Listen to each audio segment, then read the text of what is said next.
وہ کیا ہے؟ نیکی کا جذبہ بڑھا تو نوافل اور ادا کرنے شروع کر دیے، نوافل پر نوافل ہو رہے ہیں۔ اب جیسے کہ معلوم ہوتا ہے جب عمرے پر ہم جائیں تو عمروں کا جو ہے ہوکا پڑا ہوا لوگوں کو، ایک عمرہ ہو گیا پھر جا رہے ہیں بھاگے ہوئے، تنعیم جا رہے ہیں پھر احرام باندھا پھر عمرہ ہو رہا، حالانکہ قطعاً ثابت نہیں، سوائے حضرت عائشہ رضی اللہ تعالی عنہا ام المومنین کہ وہ اپنے ایک نسوانی عذر کی وجہ سے بعض ارکان ادا نہیں کر سکی تھی، تو ان کے لیے حضور نے پھر بھیج دیا جاؤ تنعیم سے، وہاں تم جب فارغ ہو گئی وہ اپنی اس نسوانی جو بھی کیفیت تھی اس سے، تو پھر انہوں نے عمرہ کیا، ورنہ حضور نے حج کے بعد کوئی عمرہ نہیں کیا۔ بلکہ میں تو حیران ہوتا ہوں کہ حضور نے فتح مکہ کے بعد شاید ہی کوئی عمرہ کیا، حالانکہ اب تو آپ بادشاہ تھے۔ کہاں وہ معاملہ تھا سن 6 میں عمرہ کرنے کے لیے گئے تھے اور احرام کھول دینا پڑا تھا اور واپس آنا پڑا تھا، پھر سن 7 میں عمرہ ہوا، اس کے بعد سن 8 میں مکہ فتح کر لیا، کوئی عمرہ ثابت نہیں۔ سن 9 میں آپ بادشاہ ہیں عرب کے، کوئی عمرہ نہیں۔ سن 10 میں آپ نے کیا۔ اس اعتبار سے ہماری ویلیوز بدل گئی ہیں، نیکی کا جذبہ پیدا ہوا، بس یہ کر دو۔ بچوں کو نازلہ قرآن پڑھانے کے لیے کوئی مدرسہ کھول دو، قاری صاحب کو لا کے بٹھا دو پڑھانے، نیکی کا جذبہ ہے، نیکی کا کام۔ تو عبادات کا خاص طور پر جو ہے عبادات کے اندر اضافہ اضافہ اضافہ، یہ ہے ہمارا عام تصور نیکی۔ اس کے برعکس حدیث کیا فرما رہی ہے؟ یہ ترمذی کی روایت ہے حضرت امامہ باہلی سے رضی اللہ تعالی عنہ، فضل العالم علی العابد کفضلی علی ادناکم، ایک صاحب علم انسان کی فضیلت کسی عبادت گزار پر اتنی ہی ہے جتنی میری فضیلت ہے تم میں سے کسی کم انسان پر۔ ادناکم صحابہ میں سب سے کم، اور حضور صلی اللہ علیہ وسلم کیا نسبت ہوگی؟ فضل العالم علی العابد کفضلی علی ادناکم وَإِنَّ اللَّهَ وَمَلَائِكَتَهُ وَأَهْلُ السَّمَاوَاتِ وَالْأَرْضِ، اور یقینا اللہ بھی اور اس کے فرشتے بھی اور آسمانوں والے بھی اور زمین والے بھی، حتی النملۃ فی جوہرہا، یہاں تک کہ چیونٹی جو اپنے بل میں ہے، وحتی الحوت، یہاں تک کہ مچھلی، لَيُصَلُّونَ عَلَى مُعَلِّمِ النَّاسِ الْخَيْرِ،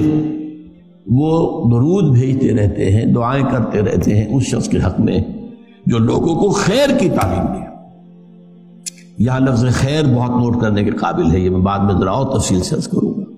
خیر، بھلائی، نیکی، اس خیر کی تعلیم دینا۔ اسی طرح ایک اور حدیث ہے،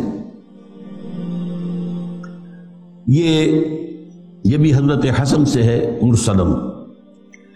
سئل رسول اللہ صلی اللہ علیہ وسلم عن رجلین کانا فی بنی اسرائیل، نبی اکرم صلی اللہ علیہ وسلم سے 2 اشخاص کے بارے میں سوال کیا گیا جو بنی اسرائیل میں سے گزرے تھے۔ احدہما کان عالما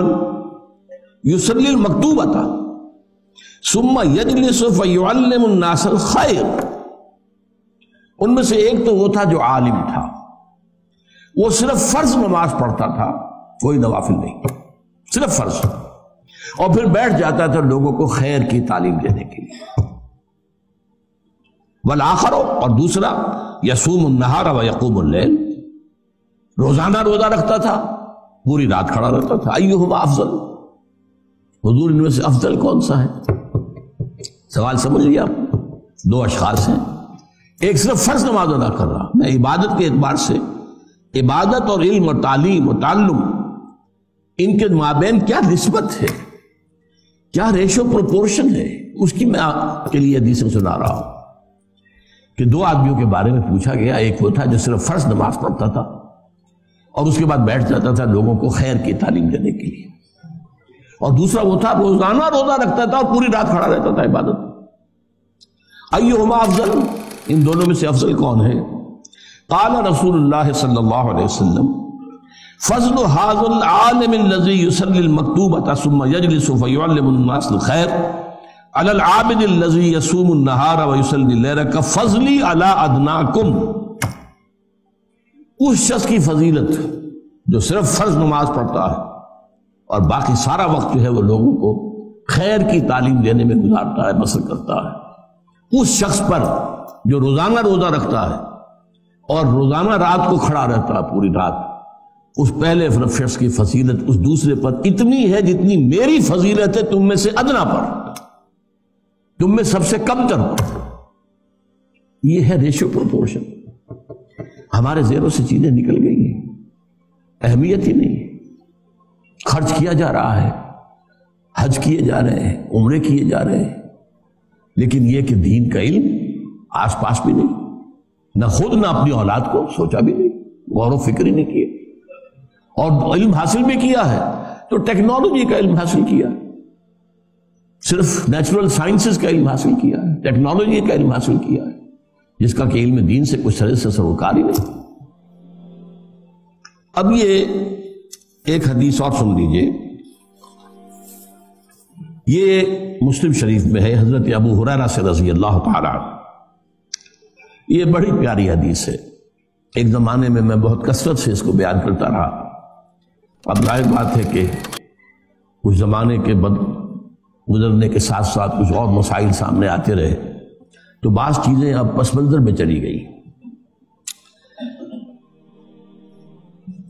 امام مسلم روایت کرتے ہیں حضرت ابو ہریرہ سے، من سلک طریقا یلتمس فیہ علما،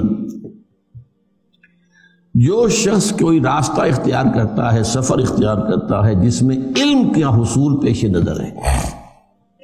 سہل اللہ بہ طریقا الی الجنہ، اس سفر کے ذریعے سے اللہ تعالیٰ اس کے لیے جنت کا ایک راستہ آسان کر دیتا ہے۔ اب دیکھیے حدیث، وَمَجْتَمَعَ قَوْمٌ فِي بَيْتٍ مِّن بُيُوتِ اللَّهِ، اور نہیں جمع ہوتے کوئی لوگ اللہ کے گھروں میں سے کسی گھر میں، یتلون کتاب اللہ ویتدارسونہ بینہم، اللہ کی کتاب پڑھنے اور آپس میں سمجھنے سمجھانے کے لیے، الا نزلت علیہم السکینہ، مگر یہ کہ ان پر سکینت کا نزول ہوتا ہے، تسکین، سکون، وغشیتہم الرحمہ، رحمت خداوندی انہیں ڈھانپ لیتی ہے، وحفتہم الملائکہ، فرشتے ان کے گرد گھیرا ڈال لیتے ہیں، وذکرہم اللہ فی من عندہ، اور اللہ تعالیٰ ان کا ذکر کرتا ہے ملائکہ مقربین، وہ ملائکہ حملۃ العرش جو عرش کو اٹھائے ہوئے، وہ ملائکہ کے جو عرش کے گرد طواف کر رہے ہوتے ہیں،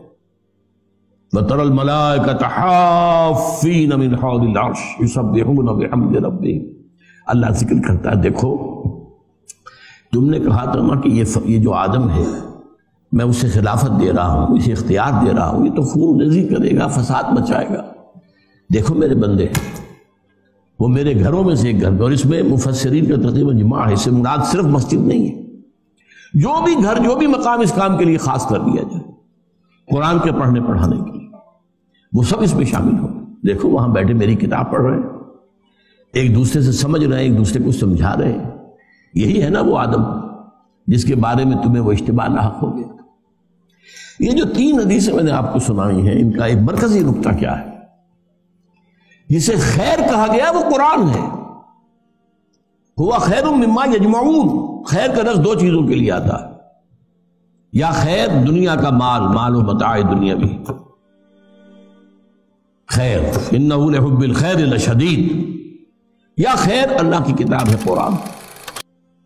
ہوا خیر مما یجمعون، یا ایھا الناس قد جاءتکم موعظۃ من ربکم وشفاء لما فی الصدور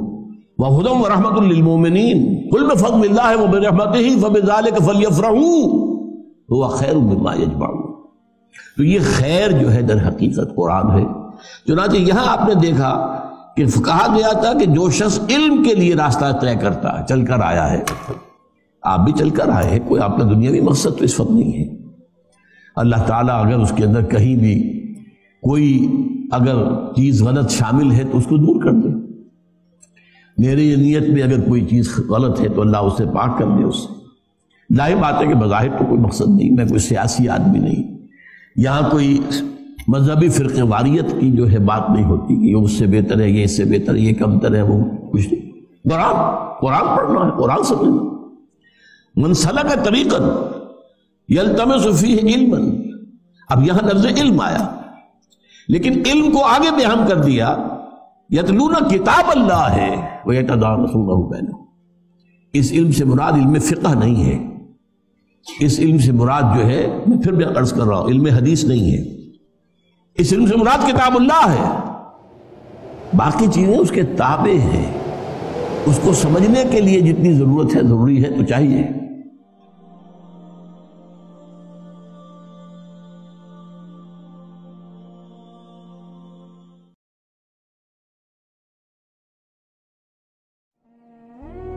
کسی کو مت پکارو کسی مدد کے لیے سوائے اللہ، لیکن غیبی طور پر کسی کے بارے میں یہ عقیدہ رکھ کر کہ وہ میری مشکل کشائی کر سکتا ہے، حاجت روائی کر سکتا ہے، میری مدد کر سکتا ہے،